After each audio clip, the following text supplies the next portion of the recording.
निश्चित तौर से देखिए, पानी तो सर के ऊपर चला गया है। अपर मुख्य सचिव के माध्यम से शिक्षा विभाग जिस तरीके फैसले ले रहे हैं, इमरजेंसी से खराब सिचुएशन शिक्षा विभाग पैदा करने की कोशिश कर रही है। बार बार हम कह रहे हैं, वो शिक्षा विभाग में भाजपा के एजेंट के रूप में काम कर रहे हैं। इसलिए तत्काल कार्रवाई की जाए और अपर मुख्य सचिव को उनके पद से हटाया जाए। नमस्कार, हमारा नाम है समरीन और आपने देखना शुरू कर दिया है लाइव सिटीज। देखिए, 9 जनवरी से बड़ा आंदोलन होगा। आपको मालूम है कि बीते दिन पटना के कंकड़बाग में समन्वय समिति की बड़ी बैठक हुई थी और आपने देखा था कि उस बैठक में निर्णय ये हुआ था कि अगर शिक्षा विभाग शिक्षक और कर्मचारी विरोधी आदेशों को वापस नहीं लेता है तो फिर 9 जनवरी से बड़ा आंदोलन होगा। तो आज हम इसी मुद्दे पर सीधी बातचीत करेंगे सीपीआई-एमएल विधायक संदीप सौरभ जी से। सबसे पहले बहुत शुक्रिया बात करने के लिए। जी शुक्रिया। तो जैसा कि मैंने शुरू में ही कहा कि बड़ी चेतावनी दे दी गई है और कह दिया गया है कि 9 जनवरी से बड़ा आंदोलन होगा। इस फैसले को संदीप सौरभ कैसे देखते हैं? निश्चित तौर से देखिए, पानी तो सर के ऊपर चला गया है।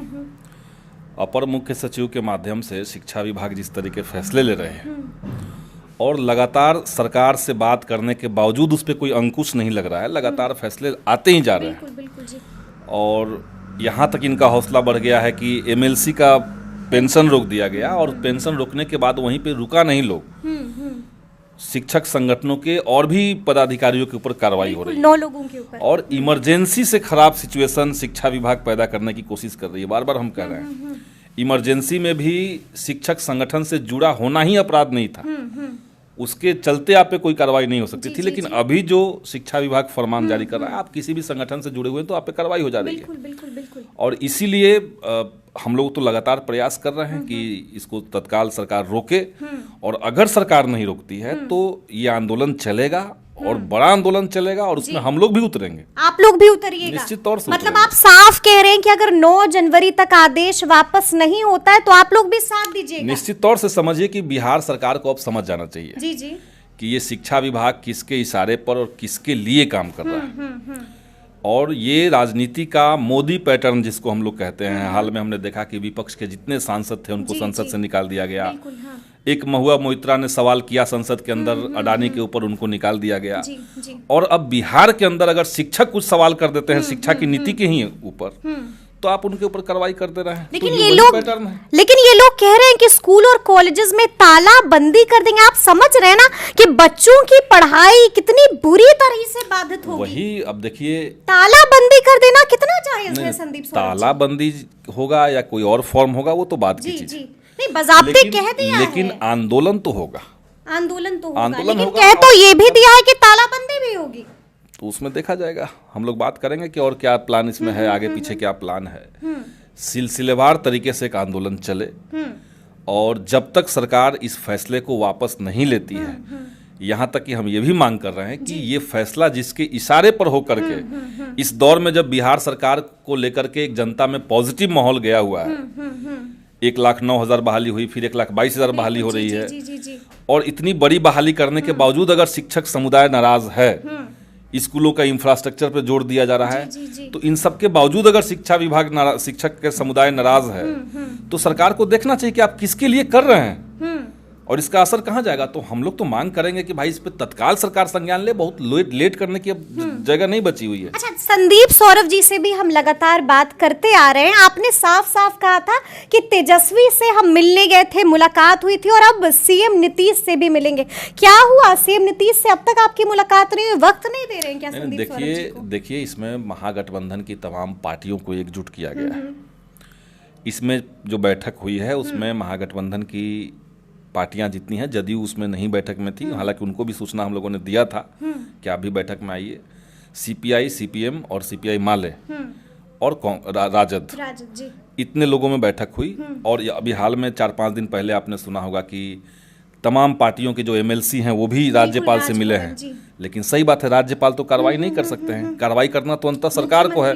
इसलिए सरकार इस बात को संज्ञान में ले, और मामला बहुत आगे निकल चुका है, इसलिए तत्काल कार्रवाई की जाए और अपर मुख्य सचिव को उनके पद से हटाया जाए। अभी भी यही मांग मैं खुल करके बात कह रहा हूँ। वो शिक्षा विभाग में भाजपा के एजेंट के रूप में काम कर रहे हैं। अच्छा, ये बताइए कि लगातार आप लोग चौतरफा घेरने की कोशिश कर रहे हैं, लेकिन कोशिश अब तक सफल नहीं हो रही है। मतलब मुख्यमंत्री जी हैं जो चुप्पी साधे हुए, कोई एक्शन नहीं हो रहा है अब तक के पाठक पर। वही बात है, मुख्यमंत्री पूरे मामले को अगर एक बार समझ जाएंगे। समझे नहीं है मुख्यमंत्री। आप बताइए ना कि अभी बिहार में कास्ट सर्वे हुआ, कास्ट सर्वे में रिपोर्ट आया, उसमें दिख रहा है कि भाई कितनी स्थिति खराब है, और आरक्षण का दायरा आपने बढ़ा दिया। जी। अब आप आरक्षण का दायरा बढ़ा रहे हैं और ठीक उसी समय बिहार के शिक्षा विभाग के माध्यम से लाखों की संख्या में इस तरह की बहाली हो रही जहां पे आरक्षण का रोस्टर पालन नहीं होगा। तो ये कौन सा बिहार आप गढ़ने की तैयारी कर रहे हैं? आपने डेटा दे दिया, लेकिन उस डेटा पे काम करने की जब बात आई तो आप पीछे हट रहे हैं। आप प्राइवेटाइज कर रहे हैं उसको, आउटसोर्सिंग कंपनियों को दे रहे हैं, जिसमें कोई पारदर्शिता नहीं है। सारे जिलों के अंदर पैसा लेकर के बहाली किया जा रहा है। आपने एक ट्वीट भी किया था इसको लेकर। हमारे पास यहीं पे एक लड़का आया और वो पैसा लेकर के आया, बोला कि भैया हमको बताइए कि वो आदमी कहाँ मिलेगा हमको, जो एजेंसी मिला है। आपको तो एजेंसी का पता होगा जी, कि आधा पैसा उसको दे दे। 30,000 वो दे चुका था और बाकी पैसे उसको देने थे, जिस पर आपने भी कहा कि के पाठक एक और नोटिस निकाल दे। हाँ, बता दें भाई कि कहाँ पे पैसा देना है लोगों को। ये जो अंधेरगर्दी मचा हुआ है शिक्षा विभाग के अंदर, मैं बार बार कहता हूँ कि जो लोकतांत्रिक नहीं होगा वो अनिवार्य रूप से भ्रष्ट होगा। लेकिन लगता नहीं है कि मुख्यमंत्री एक्शन लेंगे। संदीप सौरभ जी कहाँ सुन रहे हैं? आप लोगों को तो मुलाकात का टाइम नहीं मिल रहा है। नहीं एक्शन लेंगे। देखिए, हमारा सिर्फ यही काम नहीं बचा कि हम मुख्यमंत्री के से मुलाकात करने का समय लेने का प्रयास में लगे रहे। हमारे पास और भी काम है। बिल्कुल, लेकिन के हमने उनको चिट्ठी लिख दी, हमने उनको कह दिया, पॉइंट वाइज सारी बातें कह दी। डिप्टी सीएम महोदय के पास भी मैंने लेटर दिया है। अब इनके ऊपर कार्रवाई करने की बात है। अब इनको कार्रवाई करना है, अगर नहीं करना है तो हमारे पास रास्ता खुला हुआ है। हम ये नहीं देखेंगे कि हम सरकार में हैं, सरकार के अंग हैं और इसलिए आंदोलन नहीं करेंगे। ये तो हमारी भूमिका रही नहीं कभी भी। तो हम लोग खुल करके आंदोलन भी करेंगे। शिक्षक संगठनों से भी हमारी बात हुई है और इसको बर्दाश्त नहीं किया जाएगा। इसको बर्दाश्त नहीं किया निश्चित तौर से। अच्छा, ये बताइए कि लहजा आप सब बदल रहा है। देखिए, जैसा कि आपने पहले भी कहा कि जब इससे पहले आप लोगों ने बैठक की, जेडीयू ने इस बैठक से दूरी इख्तियार की, और अब हम देख रहे हैं कि राजद का भी लहजा बदला हुआ है। कल तो शक्ति सिंह यादव ने कह दिया कि के पाठक शानदार काम कर रहे हैं, दमदार काम कर रहे हैं। कहीं ऐसा ना हो जाए कि संदीप सौरभ या लेफ्ट की तमाम पार्टियां अकेली ले जाए। ना, वो कैसे कहें कि मेरा तो उनसे भी बात हुई है। नहीं, आप कल देखिए वो वीडियो, हम आपको शक्ति जी से भी मेरी बात हुई थी जी। और अब उनको बेहद पसंद आ रहे हैं पाठक जी। शानदार काम कर रहे हैं कि नहीं कर रहे हैं, वो उसका पैमाना क्या होगा जी। आप उनसे पूछिए कि क्या पैमाना भी बता रहे हैं, क्या राजद जी इस बात के लिए तैयार है कि बिहार में लाखों की संख्या में बगैर आरक्षण रोस्टर के पालन का बहालियां हो जाए? इसके लिए राजद तैयार है। आप जो भी तारीफ कर रहे हैं कि पाठक का, उनसे आप पूछ के देखिए। कह रहे हैं स्कूल में बच्चे आ रहे हैं, टीचर्स टाइम पर आ रहे हैं, काम हो रहा है, पाठक जी पे कार्रवाई की बात ही नहीं उठती है। 1 लाख से ज्यादा बहाली होना है जी, और वो आउटसोर्सिंग कंपनियों से होना है। ये सवाल आप पूछ के देखिए उनसे। इस पे वो बात कह दे कि हाँ ये अच्छा है। मतलब आप चैलेंज दे रहे हैं? मैं चैलेंज दे रहा हूँ, सबको चैलेंज दे रहा हूँ। तेजस्वी यादव की पार्टी को, राजद को चैलेंज कर रहे हैं। बात पार्टी को चैलेंज करने की बात नहीं है। कोई भी, किसी को भी अगर लगता है कि के पाठक अच्छा काम कर रहे हैं तो आप बताइए कि क्या ये काम आपको पसंद है कि आउटसोर्सिंग कंपनियों के माध्यम से आप सारी बहालियां, टीचिंग और नॉन टीचिंग पोस्ट सब पे बहाली निकाल रहे हैं? ये काम आपको पसंद है? यही खाली फाइनल कर लीजिए आप किसी से भी, वो क्या कहते हैं उसके बाद बात होगी। लेकिन कहीं ऐसा तो नहीं है ना कि फिर आप लोग अकेले रह जाएंगे? अकेले रहने की बात क्या है, बिहार के तमाम शिक्षक हमारे साथ रहेंगे। जो लोग लोकतंत्र को पसंद करते हैं, जिनको लगता है कि देश के संविधान का जो आर्टिकल 19(1)(c) कह रहा है कि आपको यूनियनाइज होने का और बार्गेनिंग पावर अपना बढ़ाने का राइट है, जो लोग इसके पक्ष में वो सब लोग साथ रहेंगे। अकेले हम क्यों रहेंगे? अच्छा, एक आखिरी सवाल, कल मंगलवार है और कैबिनेट की बैठक बुलाई गई है, क्या लगता है, मतलब जानकारियां तो मिलती रहती ना, क्या लगता है नियमावली पर मुहर लग जाएगी? नियमावली को जब पहली बार लाया गया था जी। और उस समय लाने के साथ ही सरकार ने कहा था कि इस पे जिनको सुझाव देना है दीजिए। हमने सुझाव दिया, बिल्कुल, हाँ। उसके बाद शिक्षा विभाग के माननीय मंत्री जी ने भी सुझाव सरकार को दिया। अब ये तो अलग समय है कि जहाँ पे मंत्री जी को खुद ही सुझाव देना पड़ रहा है। कोई ड्राफ्ट आ रहा है तो उससे पहले मंत्री जी से बात नहीं हो रही है तो उनको सुझाव देना पड़ा, तो उन्होंने भी सुझाव दिया। बिल्कुल, जी। जो हम लोगों ने कहा वो बात मंत्री जी को स्वीकार्य था और उन्होंने सुझाव में अपना लेटर में भी इस बात को डाला, हमने भी डाला। अब जब दोबारा से उसका ड्राफ्ट तैयार हो रहा है, फिर भी उन तमाम पॉइंट्स को एड्रेस नहीं किया गया है उसमें, और फिर से वो तैयारी थी कि हम उसको ले आएंगे बिना एड्रेस किए हुए। अच्छा। तो लोग से आप सुझाव मांग क्यों रहे हैं? बिल्कुल 1 लाख से ज्यादा सुझाव दिया गया है, आप लोगों ने भी दिया है। तो ये इसके चलते मामला फंसा हुआ है। अच्छा। एक जिद जी। कि हम कार्यपालिका हैं, हम कार्यपालिका के अंग हैं, हम वहाँ अपर मुख्य सचिव हैं जी। और हम विधायिका को नहीं मानते हैं। अगर किसी को ये लगने लगे, जी जी जी जी, किसी को ये लगने लगे कि हम किसी विभाग के पदाधिकारी हैं और उस विभाग के माननीय मंत्री का कोई सम्मान हम नहीं करेंगे, अगर किसी को ये लगने लगे तो आप पूछ के देखिए किसी भी पार्टी से कि क्या इस तरह का प्रैक्टिस आप चलाना पसंद करते हैं डेमोक्रेसी के अंदर? बिल्कुल बिल्कुल। मंत्री कौन है, किस पार्टी के, वो बात हम नहीं कर रहे हैं। जी जी जी। लेकिन क्या है, किसी डेमोक्रेसी में कार्यपालिका विधायिका को स्किप करके आगे बढ़ सकता है? नहीं बढ़ सकता है, नहीं बढ़ना चाहिए। जी जी बिल्कुल। तो ये संवैधानिक संकट जो पैदा हो रहा है, इसको भी तो सरकार को देखना चाहिए। अच्छा, आपको क्या लगता है, क्या अब फाइनल जो ढांचा है उस नियमावली का तैयार हो गया, इस बार मुहर लग जाएगी? दोबारा से हमने फिर कहा है कि दोबारा से हमने जी। कहा है शिक्षा विभाग के अंदर, और शिक्षा विभाग के अंदर हम जब कहते हैं तो इसका मतलब ये नहीं होता है कि हम अपर मुख्य सचिव से मिल रहे हैं। जी जी जी। अपर मुख्य सचिव का जो काम करने का तरीका है वो आमतौर पे जनप्रतिनिधियों से नहीं मिलते हैं, तो हमने भी कभी कोशिश नहीं की।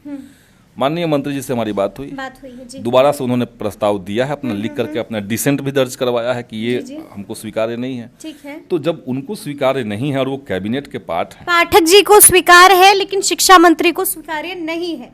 हाँ, जो जिस फॉर्मेट में पहले लाया गया, ठीक है। यहाँ तक कि जो बीपीएससी से बहाली हो चुकी है उसको लेकर के भी उसमें भी संशोधन की बात हो रही है। अच्छा। उसके नियमावली में संशोधन करके उसको और कैसे गन पॉइंट पे टीचर्स को रखा जाए, इसकी तैयारी चल रही है। इसकी तैयारी चल रही है। हम यहाँ से कलम चला देंगे और कोई टीचर सस्पेंड हो जाएगा, उसकी नौकरी खत्म हो जाएगी।